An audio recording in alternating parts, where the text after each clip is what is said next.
الحمد لله رب العالمين وصلى الله على الحبيب المصطفى محمد وآله وصحبه أجمعين. سبحانك اللهم لا علم لنا إلا ما علمتنا إنك أنت العليم الحكيم. علمنا ما ينفعنا وانفعنا بما علمتنا وزدنا علما واجعلنا من الذين يستمعون القول فيتبعون أحسن. أما بعد، أحباب الكرام، السلام عليكم ورحمة الله وبركاته. عمر مورال تيغانا ماما وامدنا مغاني ما كدا كيسيكي أنا قبندي فارن كما محمد صلى الله عليه وآله وسلم أدو التوحيد دونكين شو سوكا ومانتي مع القيامة كوتانا هانا غني كيبي عمر مونا دواو نيا جمان شوكا ومانتين دا نا دواو نيو سارانو چودا ها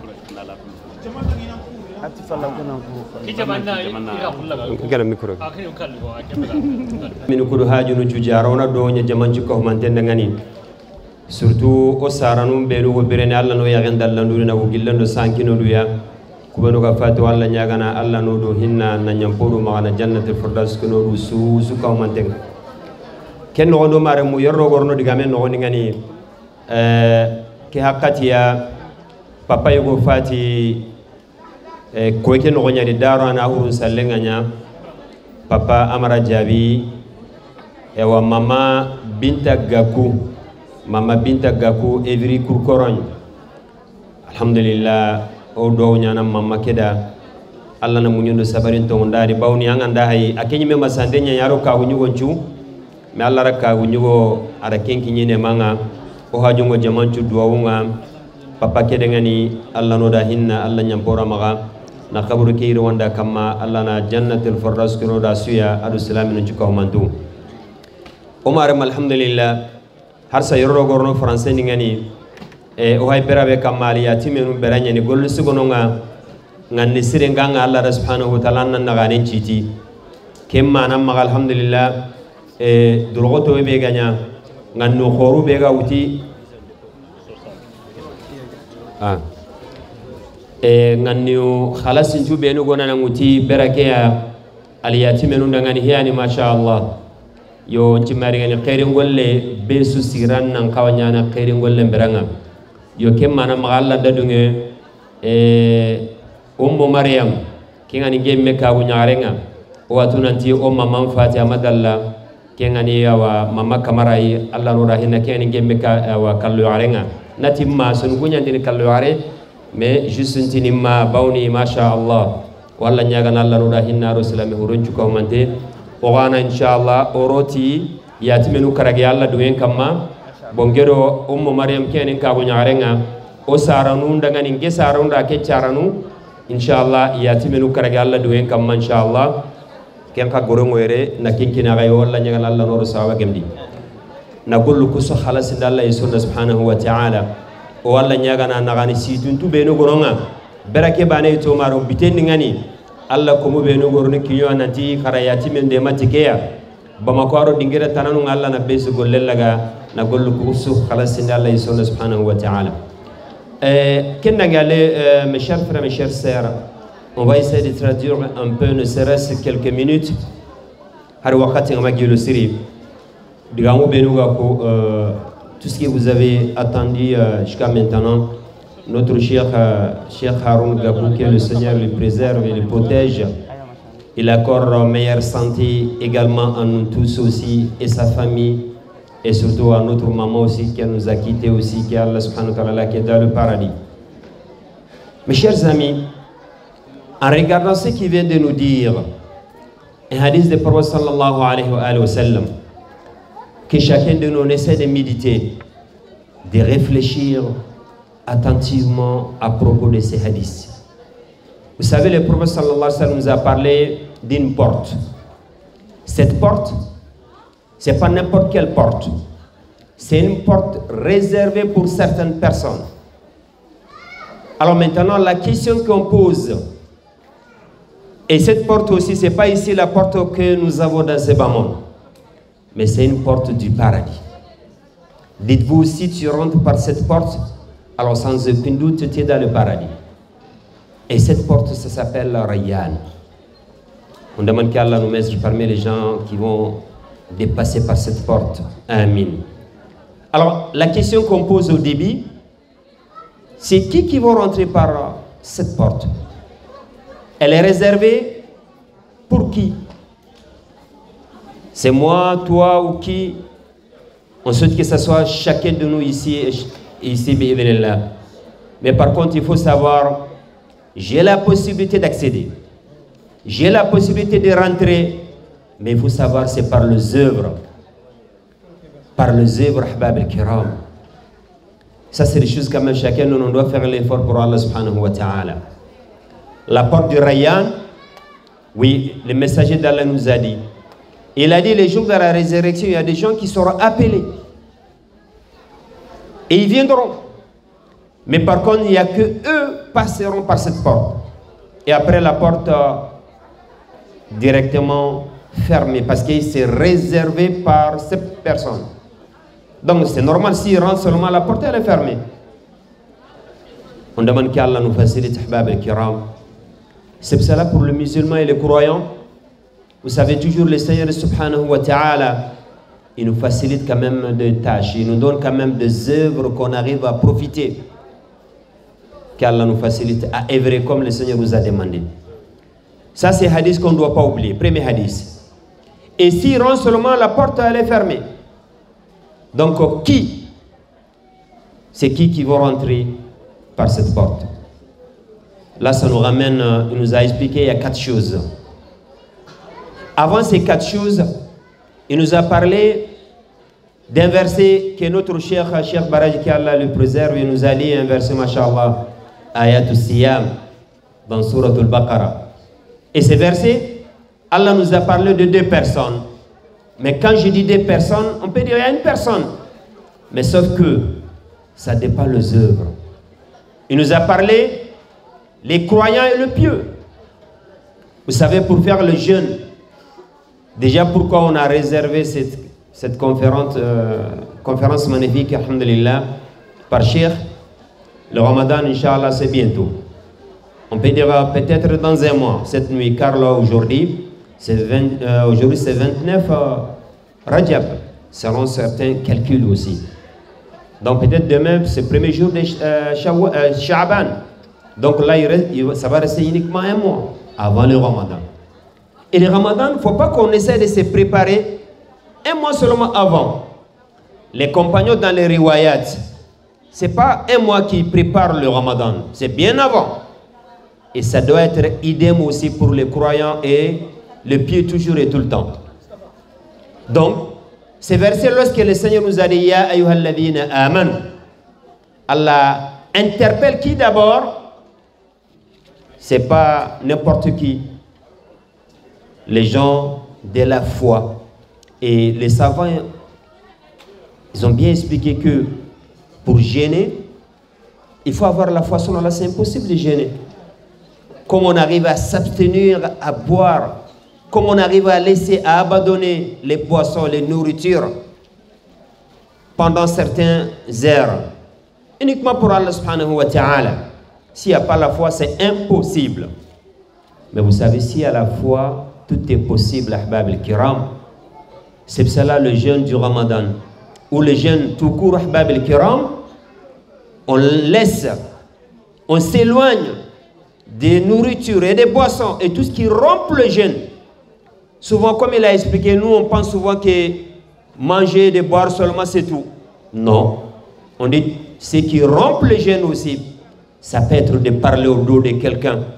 C'est cela le message d'Allah paix sur lui nous a dit.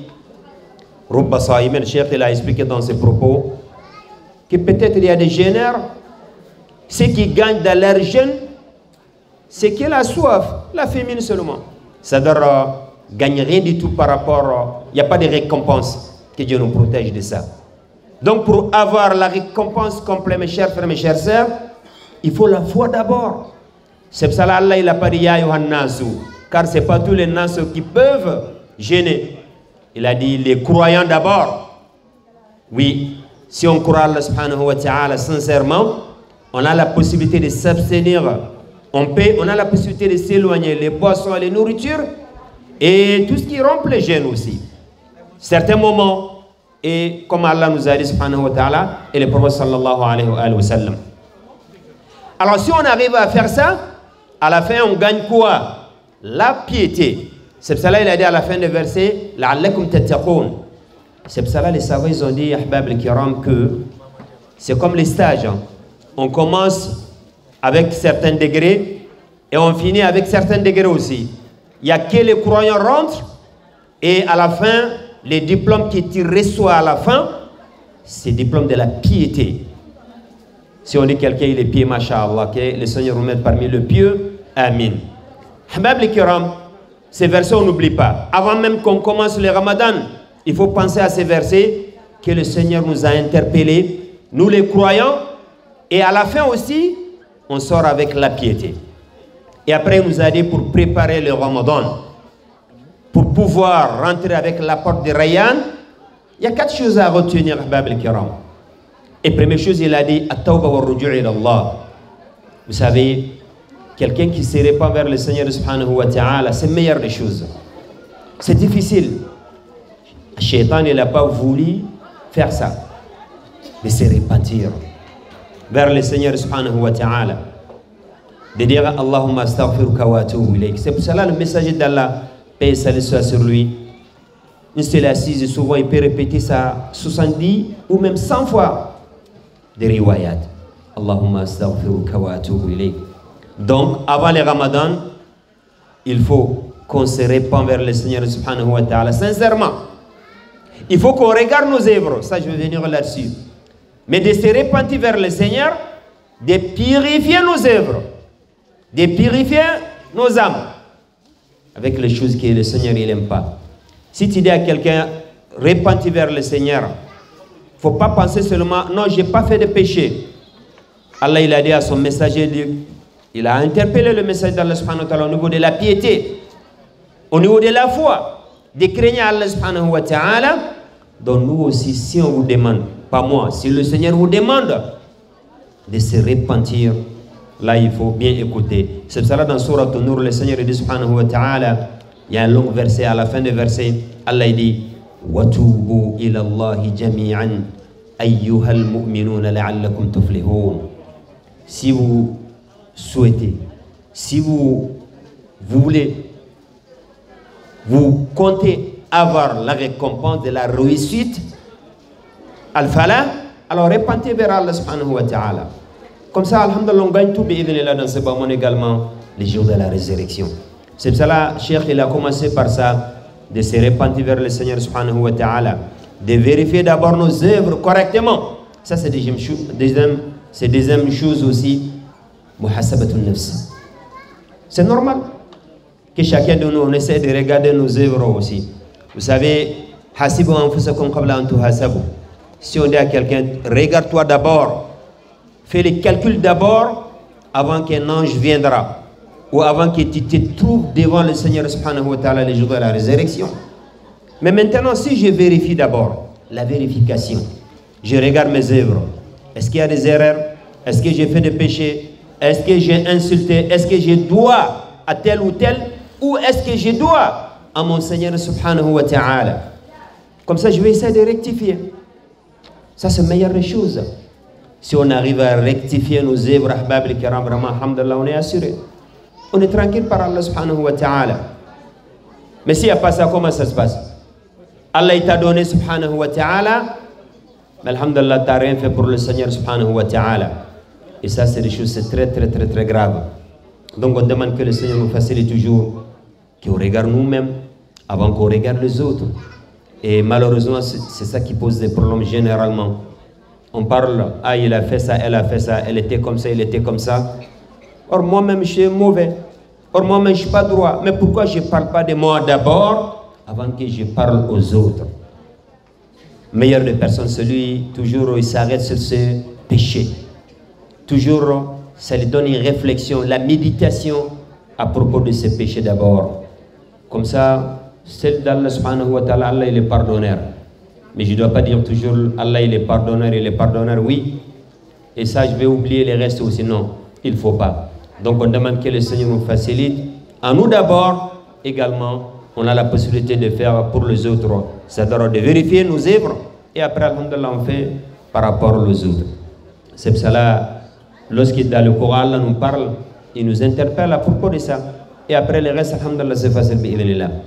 Le troisième qui nous a parlé, Cheikh Allah Jazia Khair Jazah Ahbab al-Kiram, de multiplier le jeûne pendant les mois de Sha'ban. Sha'ban, comme j'ai dit, peut-être demain, premier jour ou après-demain. Qu'on essaie de multiplier le jeûne pendant le mois de Sha'ban. C'est-à-dire qu'on l'entraînement. Vous savez, un footballeur, avant qu'il rentre, Nangiawa. Ah, on va pas nous connaître. Hein?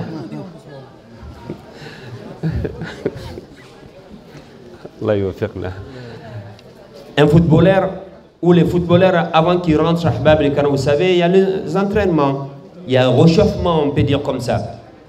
Et le Ramadan aussi. Allah nous a montré. On peut dire les footballeurs, ils ont regardé ça aussi, comme Allah nous a donné subhanahu wa ta'ala. Les Ramadan, on ne commence pas directement le jeûne du Ramadan. Non, d'abord, c'est pour ça, le messager d'Allah, paix et salut soit sur lui, les mois qu'il a gêné beaucoup, les mois dont il a gêné beaucoup le prophète sallallahu alayhi wa sallam, c'est Shahr Sha'ban. C'est un hadith de Aïcha radhiyallahu anha, elle nous a expliqué que le mois de Sha'ban, alors si on dit Sha'ban, c'est le mois entre le Ramadan et Shahr Rajab. Et ce mois, ça s'appelle Shahr al-Ghafla. Car le message d'Allah nous a dit souvent, les gens ils oublient ces mois. C'est-à-dire, je parle de Shahr Sha'ban. Car nous étions dans le mois sacré. Et après, on prépare le mois de Ramadan. Donc, on saute Shahr Sha'ban. Or, pendant Shahr Sha'ban, le prophète sallallahu alayhi wa sallam, il a gêné beaucoup. C'est selon Aïcha radhiyallahu anha. Donc, on se prépare.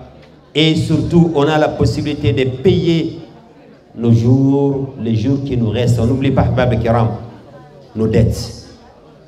Si Allah t'a facilité de vivre jusqu'au jour d'aujourd'hui, dis-toi qu'alhamdulillah, paye les jours qui te doivent Allah subhanahu wa ta'ala, les jours qui te restent.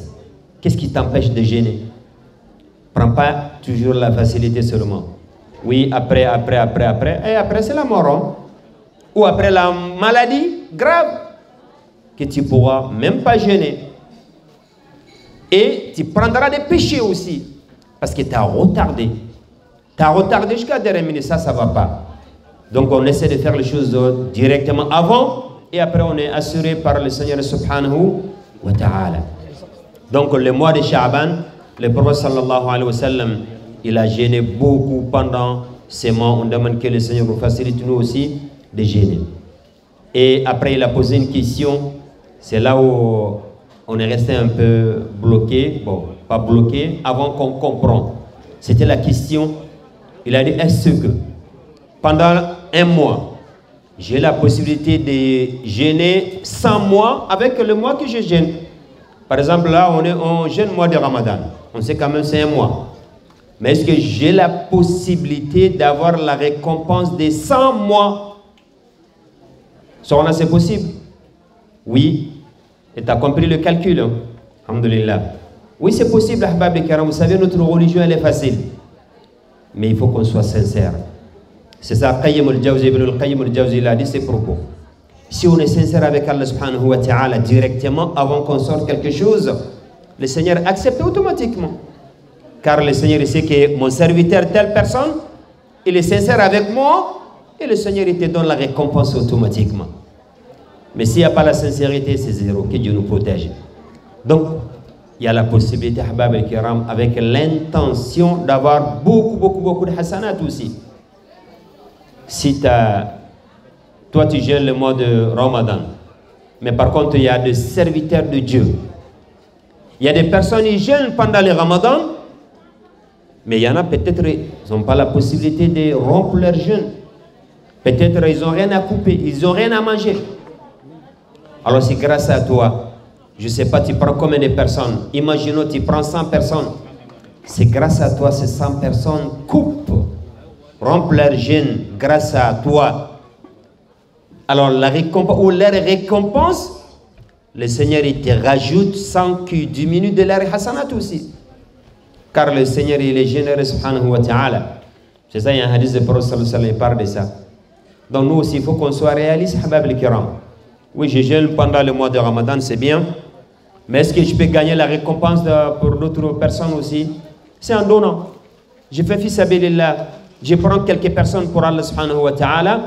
Alors chaque fois qu'ils mangent, grâce à toi, tu seras récompensé au niveau d'Allah subhanahu wa ta'ala. Je vais essayer de raccourcir habab al-kiram, de finir ce qu'il a fini. C'est à propos des orphelins. À propos des orphelins. Toujours si on parle des orphelins, nous aussi, ce qui nous facilite de travailler, d'œuvrer, d'aider, de soutenir, d'encourager Ahbab al-Kiram à propos des orphelins, imagine-toi, essaie de te mettre à leur place. Je pense ici, lorsqu'on a fait la dernière conférence, je pense ici, Cheikh il a parlé qu'il y a 5 moments. Alors, Sona, tu te rappelles ces 5 moments? Ah, elle était absente, c'est pas grave, alhamdulillah. Ces 5 moments que les orphelins pensent à leurs parents, à leur papa surtout. 5 moments. Parmi ces 5 moments, quand le Ramadan il commence, c'est normal, tout le monde se prépare. Pendant le Ramadan, on se prépare pour le Ramadan. Alors c'est côté ce qu'on doit dire à Ahbab al-Kiram, oui, c'est très important de préparer le Ramadan, mais spirituellement, on fait attention. Pas uniquement d'acheter plein de nourriture et à la fin à la poubelle. Que Dieu nous protège. Toi, tu mets dans la poubelle, peut-être il y a un orphelin, un pauvre, un nécessité, il n'a rien à manger. Toi, tu mets dans la poubelle et tu penses que tu gênes pour le Seigneur subhanahu wa ta'ala. Or, le Ramadan, pourquoi on gêne le Ramadan? Pour que nous, on s'entraîne. On essaie de penser ou de nous mettre à un état qu'on arrive à sentir comme un pauvre qui ne mange pas.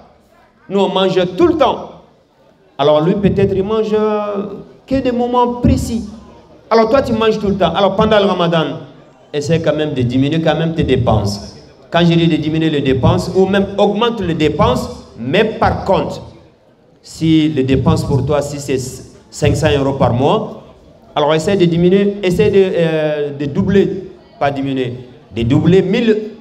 Mais pas pour toi, pour d'autres personnes qui sont dans le besoin. Ça, c'est idéal. Comme ça, tu gagnes leur hasanat. L'exemple qu'il nous a donné ça, c'est parmi les exemples. Mais si nous, on augmente 1000, mais que pour nous, ça ne va pas. Parce qu'on n'arrive pas à manger comme il faut. Pendant le Ramadan, on mange combien de fois pendant le Ramadan, par jour. Mais souvent, s'il y a des gaspillages, ça c'est très grave encore. Pendant le Ramadan, que le Seigneur nous protège. Donc les orphelins, essayons de nous mettre, nous, à leur place. Si on voit un orphelin, pense à tes enfants. Nul parmi nous, on ne sait pas, comme les chouyouk nous ont expliqué, qui parmi nous, on a la certitude que début du Ramadan, on sera présent. Il n'y a que le Seigneur ici, subhanahu wa ta'ala. Mais par contre, comme Allah nous a dit à la fin de Surah Al-Luqman, وَمَا تَدْرِي نَفْسٌ مَاذَا تَكْسِبُ غَدًا وَمَا تَدْرِي نَفْسٌ بِأَيِّ أَرْضٍ تَمُوتُ. Donc si on n'a pas la certitude que on ne sait pas qu'est-ce qui passera demain, alors pourquoi on ne travaille pas pour le Seigneur subhanahu wa ta'ala? Donc ce côté Ahbab al-Kiram, on essaie de regarder les orphelins, de regarder nos enfants. Si on n'est pas là demain, c'est qui prendront nos enfants en charge? Ce côté, on essaie de penser qu'Allah nous donne beaucoup de khair. Il nous pardonne surtout nos péchés, qui nous facilite d'œuvrer sur le chemin des orphelins. C'est un de deux. Les orphelins, tu as la possibilité d'aider, alhamdulillah, aide directement. Tu n'as pas la possibilité d'aider, alors essaie de parler des personnes aussi qui ont la possibilité d'aider. C'est une des choses aussi. Donc directement, je n'ai pas la possibilité, il y a un bienfaiteur, il y a un riche, il y a quelqu'un, machallah, parlons-en. Dis à la personne, si grâce à toi, lui prend 10 personnes en charge, alors toi, tu as la récompense de ces 10 personnes aussi. Dans notre religion, c'est comme ça, Allah nous a dit, subhanahu wa ta'ala, dans Surah Al-Baqarah. Je termine par ce verset. مثل الذين ينفقون أموالهم في سبيل الله كمثل حبة أنبتت 7 سنابل في كل سنبلة 100 حبة والله يضاعف لمن يشاء والله واسع عليم. et que toujours on essaie de regarder la sincérité en face de nous pour que nos œuvres soient acceptées au niveau d'Allah subhanahu wa ta'ala. Sur ce, Inch'Allah, je vais essayer de m'arrêter là en demandant à Allah subhanahu wa ta'ala d'accepter nos adorations. Il nous donne beaucoup de khair dans ce moment également le jour de la résurrection et de bénir nos enfants, de faire en sorte que nos enfants soient sur le chemin d'Allah subhanahu wa ta'ala. Souvent c'est triste si on voit les mamans demander dua pour leurs enfants parce qu'il y a ça, parce qu'il y a ça, parce qu'il y a ça. Souvent c'est triste. C'est triste, habab al-kiram. Mais vous les parents, n'oubliez pas beaucoup de dua pour vos enfants. La prière de la nuit, quand vous veillez la nuit, faites dua pour vos enfants. Allah accepte subhanahu wa ta'ala vos dua. سبحانك اللهم وبحمدك نشهد أن لا إله إلا أنت نستغفرك ونتوب إليك وآخر دعوانا أن الحمد لله رب العالمين السلام عليكم ورحمة الله وبركاته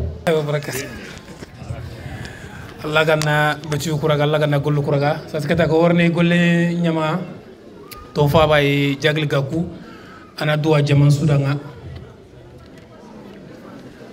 أنا دوا نا وهاتا جنتين بيسو يغاي أسونا دوا ofa be kedanga yonkin sahay walla ganna saha nyongora danga khaya nga rin ko be gata ko yer kundu waja